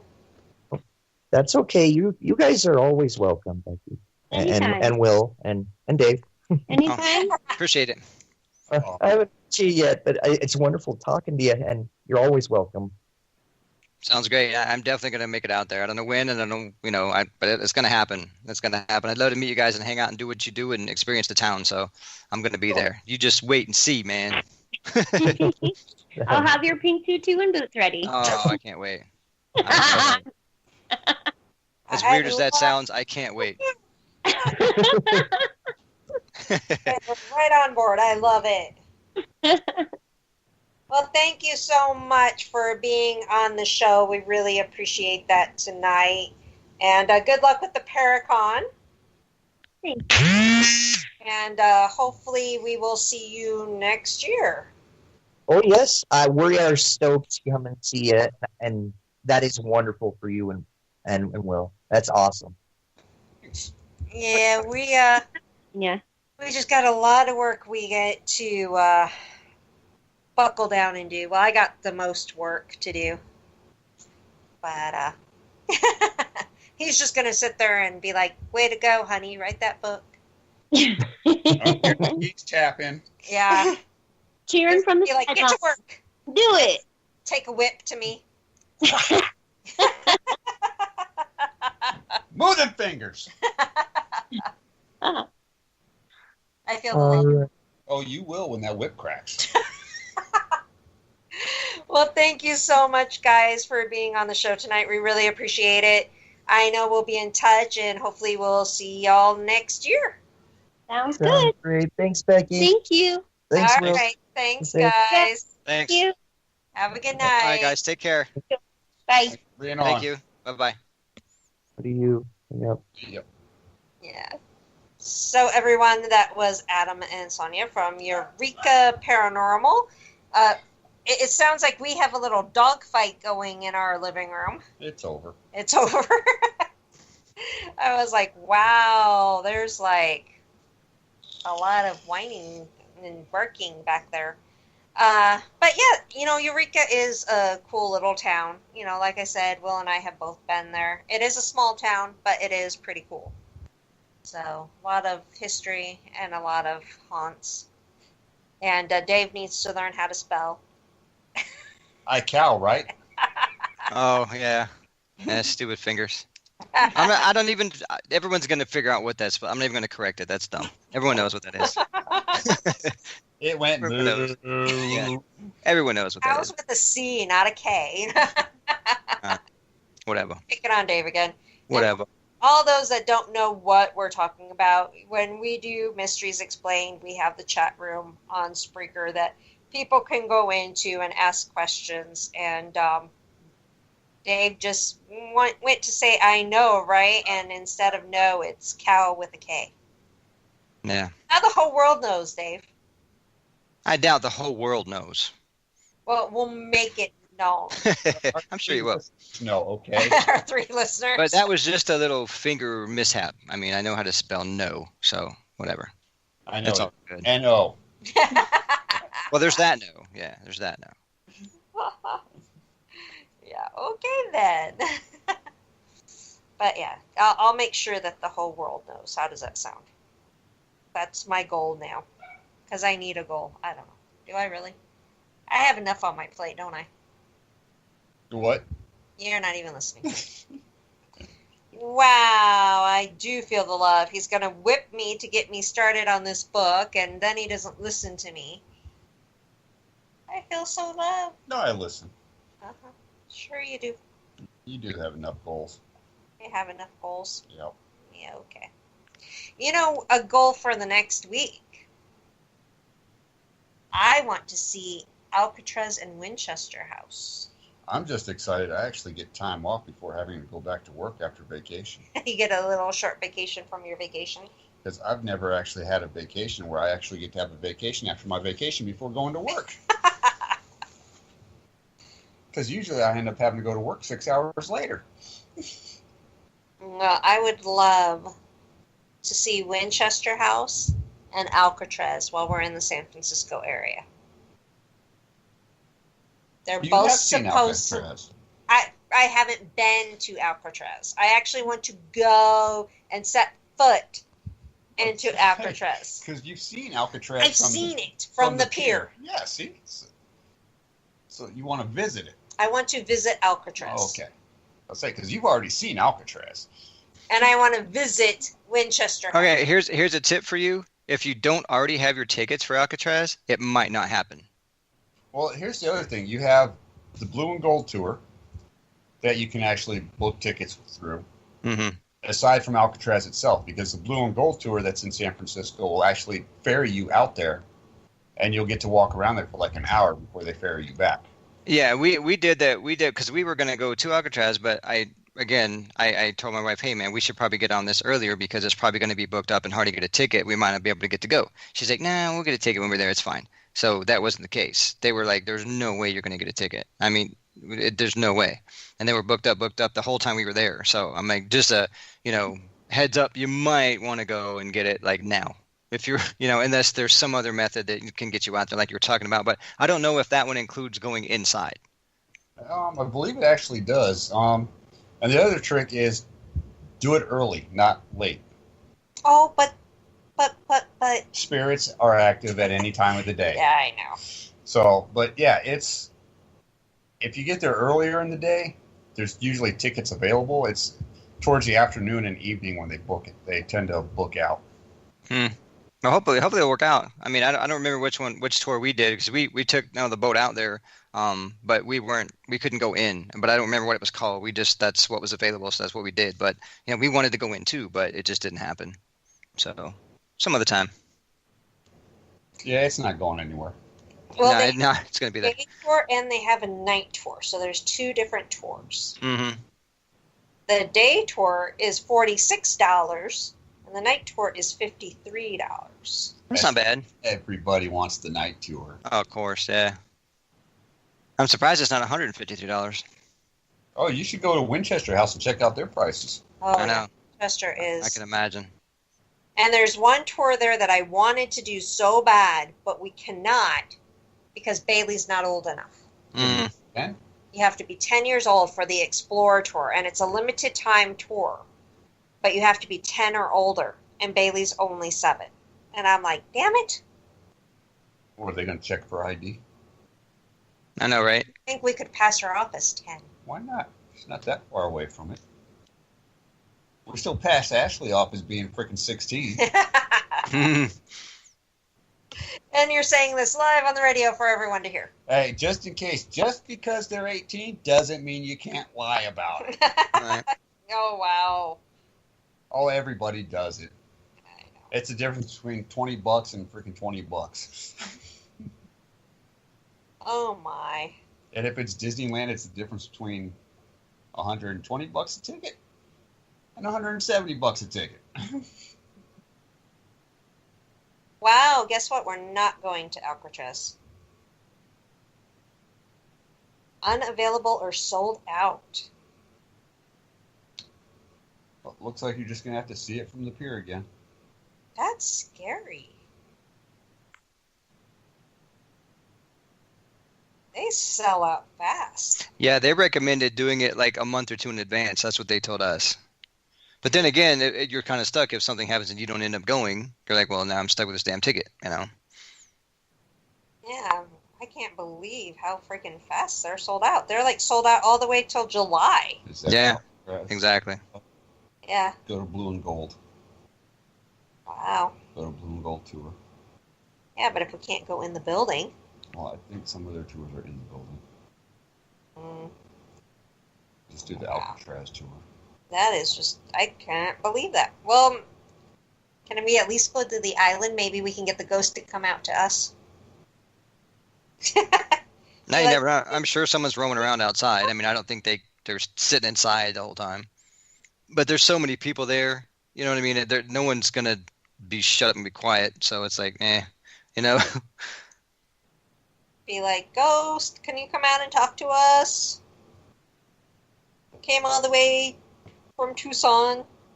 I want to talk to you. Man, I can't believe how sold out these people are. Okay, maybe we should buy Winchester ahead of time. Yep. So, wow. Well, I'm disappointed now. I think Alcatraz should open up a tour and let me on it.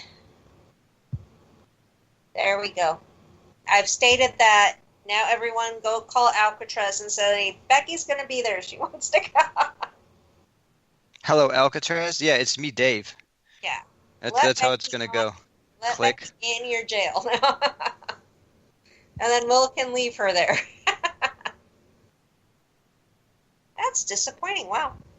I never even thought about booking way in advance. I did, and I tried to get my wife to, understand that that's a very popular place, and there's a chance that we won't get to do it if we don't. And she's like, "Nah, it'll be fine. You'll see." I'm like, I'll see, all right. And I knew it. I'm like, Oh, that's disappointing. Yeah. They don't do that one anymore. They'll take you around it, but not in it anymore. Oh, see? And then the one that Will was saying, do that one, doesn't do it anymore. Yeah, and that's what we found out too. And you could go to it, but you can't go in it. How sad is that? I don't get to do Alcatraz. Now everyone cry for me. I'll have to book it a year out. I don't hear anybody crying. Well, because you can't hear them at the other end. They're all shedding tears for me. I know they are. Okay, so we need to do the Winchester house for sure then. Need to do the Winchester. Like I said, they have the one that you have to at least be 10 years old, and it's called Explorer Tour. And I guess they take you off the beaten path of the regular tour, and they take you into some of these rooms that actually have some of the paranormal activity. So I'm like, oh, I still want to do that one. Because I would love to go and, where the ghosts are. Where the ghosties are. I haven't even checked out our new house yet. I need to do that. I haven't even checked it out. I forgot. Yeah, Winchester House. I actually watched that movie a few weeks back. Did you finally watch it? Yeah, we watched it. I think I'm losing my sensitivity to scary stuff. It wasn't scary. Yeah, I It didn't wasn't find it scary to begin No. with, really, but I don't think it was supposed to be. no. But when we went to Old Tucson and we went through that house, I didn't even get scared through there. That little. There's nothing scary about it. That's the Well, problem. it wasn't that scary, but the guy tried to scare me and he didn't scare me. Wasn't nothing scary about it at all. Even if you jumped out and said, "Oh, boo! Hey!" It scared Savannah. She screamed. Yeah, that's not hard to do. Old Tucson has like this little, like small little haunted area, and you walk through it. And the one section reminded me of Slaughterhouse because you went through all the little dead body stuff, and then the guide would like kind of go in like hidden areas and try to talk to you to scare you. And anytime he did that, I was just like, oh, hey. He didn't surprise me. He didn't scare me. But he did scare our one daughter, Savannah. She screamed. So, I don't know. But I would love to do the Winchester House, and I would love to go into that Explorer one, but Bailey's not old enough, so maybe, make her age 3 years between now and then. I don't know. Now and next week. Or Monday, actually. We're going to be in San Francisco starting on Sunday night. So she needs to age 3 years by Sunday. Is that possible? Sure. But yeah, so we're not having a show next week because of the fact that we are in California. And we're going to be enjoying ourselves there. Hopefully we will be back with no issues the following Thursday, though. We still have to get something situated and lined up. But we should be back with no issues at all. And I know when we get back, we have some investigations lined up, Dave. And I know you're excited about that one. Just a little bit. Just a little bit. Just a little bit. Y'all need to wrap up the investigation we did last week while we're gone. Got to get all that stuff done so we don't fall behind, because we have 3 basically in a row almost. We have June 15th, June 16th, and then June 22nd. So we got some really lined up and going. And when are we going to be there? San Francisco? And, we're going to be going right at it and having some fun. So it should be good. And you're still going to be unpacking, huh, Dave? Probably. Hopefully not. Hopefully we'll have it all done this week. We're pretty close. So, I mean, there's still stuff like in the garage, but some of that stuff's probably going to stay out there anyway. So whatever. Don't tell me it's going to be like Maryland where you don't unpack half your stuff. Oh no. We left it packed because we knew we weren't going to be staying there, and it's easy just to leave it in the box. We're not going to need half that stuff. So, and it sucked because we didn't have a choice. We moved from a 5-bedroom house to a 2-bedroom house. We had a lot of crap, so there was nowhere to put it. So we had 2 sheds full of stuff and just boxes everywhere. So it was like, yeah, there's nowhere to put it, and we don't need half of this stuff right now, so it doesn't matter. We just left it. Well, it's good that you're back, and like I said, we just threw you right into work and got all this stuff going on for you, so it'll be fun and nice to get that all rolling and all that fun stuff. And we had already an investigation with you, and I know we didn't really talk too much afterwards because we were all kind of tired, but did you have any personal experiences on that investigation that we did? The only thing that I recall was when I stepped into this was after we left the one place and we went to the other place right before we left. The TV hospital. Yeah, when I stepped into where the nurse lady likes to hang out, supposedly, Mm-hmm. and as soon as I walked through that threshold, I just got the chills. It wasn't anything crazy, but I hadn't had that all night. So it was weird that I got it right there in that moment, just right as soon as I passed through that doorway. And that was the only thing. And I did see, and we were all kind of seeing weird stuff. It was hard for me to determine whether it was just my eyes adjusting, some kind of weird light play somewhere. But at the end, when we were standing at the one end on our way out before we left, and we were looking down that hallway, and I swear I could see something blocking out the light, like kind of low to the ground on the right-hand side, like twice. But couldn't figure out what it could have been. So it was too dark down there to really tell. And since I didn't go down there, I'm like, I don't know. They probably wouldn't have figured it out anyway. Yeah. And I think John and Will had saw like a shadow walk in that area. Mm-hmm. So I just remember I started coughing freaking nonstop. And that's when you're all like, okay, we're packing it up because my coughing was getting really, really bad. Now, when we went to the ice box area, we had a really weird noise. Yeah, and there was a voice in there too that I heard later. Yeah, I don't know what that noise came from because it didn't sound like a rat or anything. No, it wasn't. And to my knowledge, there was nothing outside but outside. I don't know how far outside was from that room, but I don't think there was anything out there to make that noise. So I don't know, but it was a weird noise. Yeah.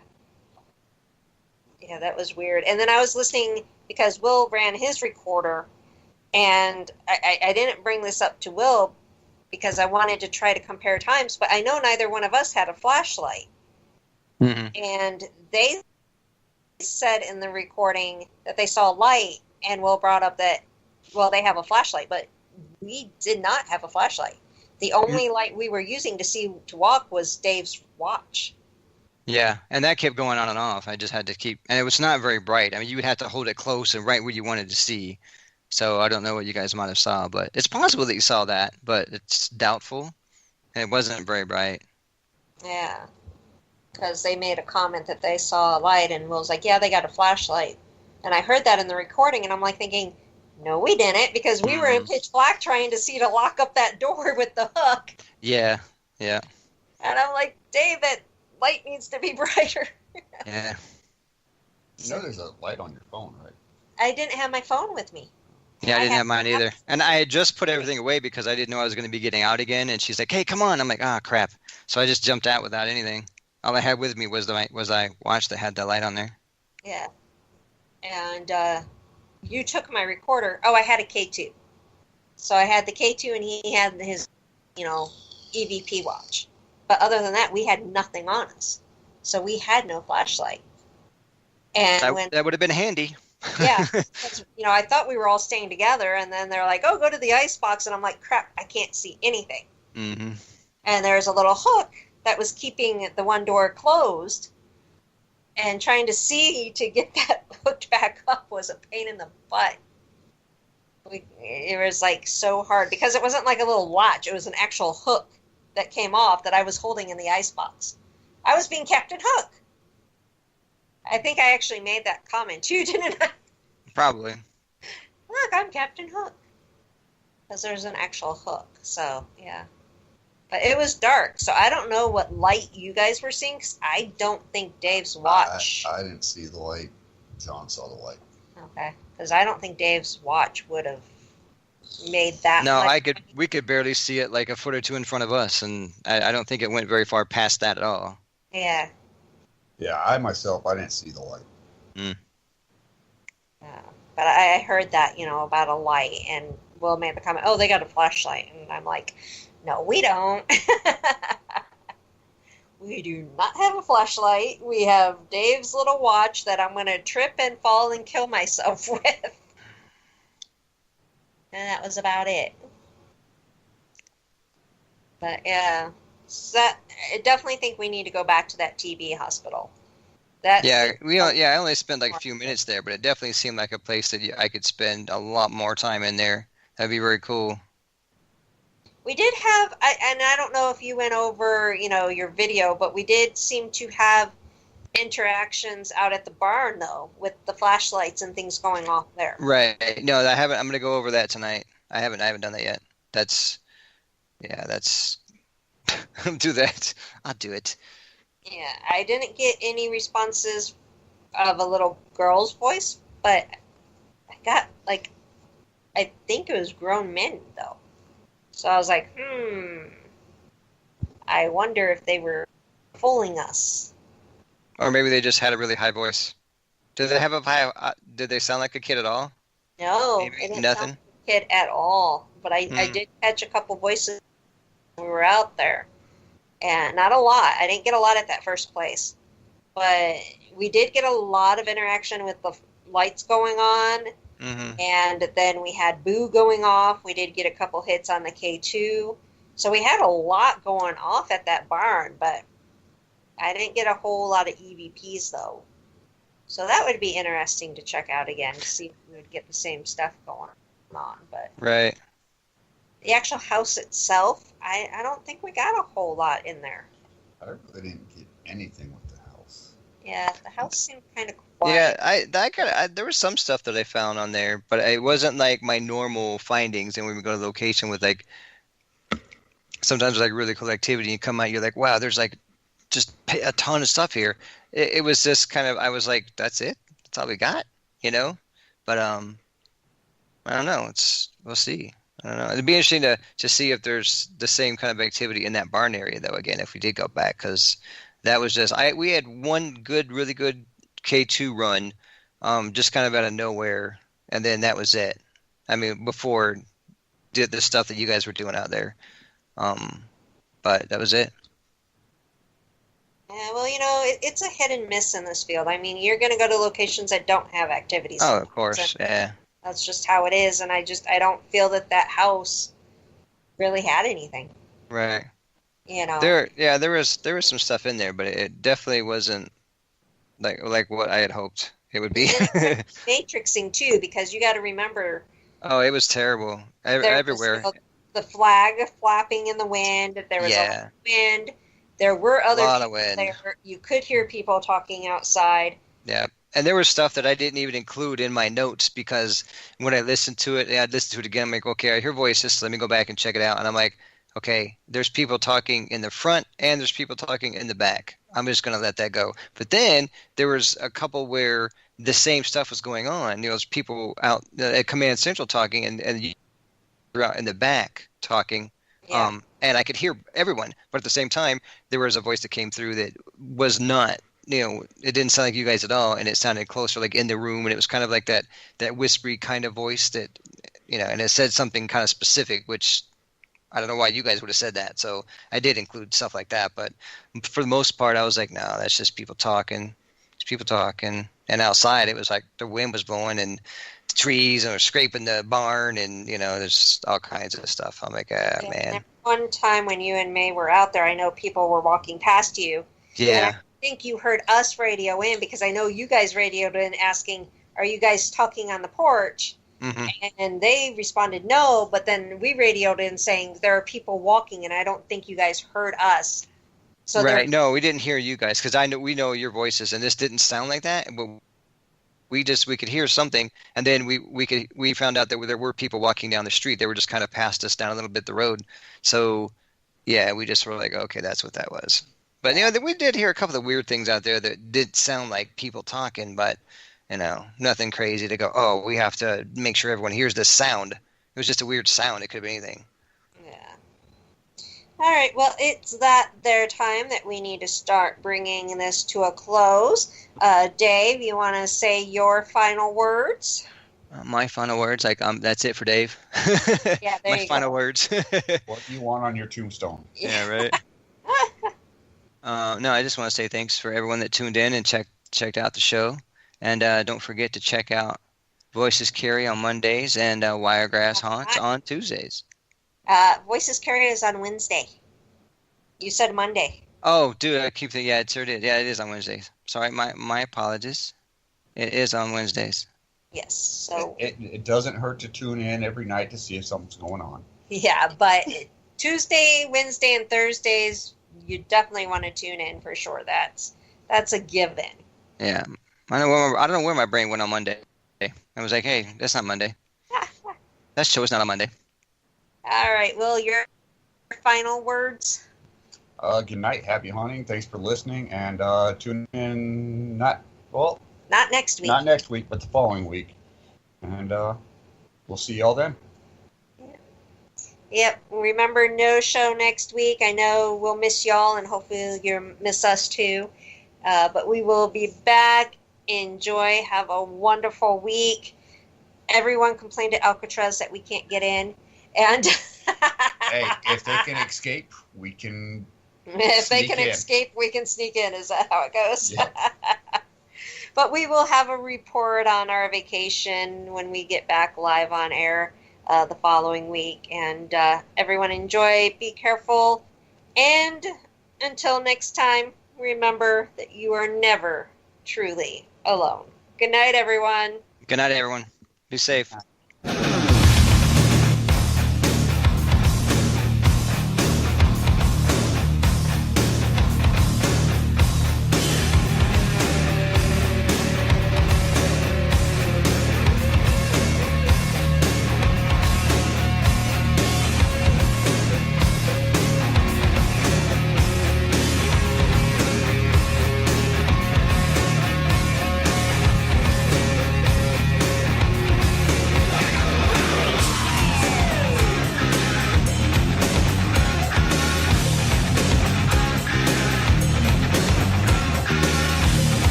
This has been a production of the Voices Carry Radio Network.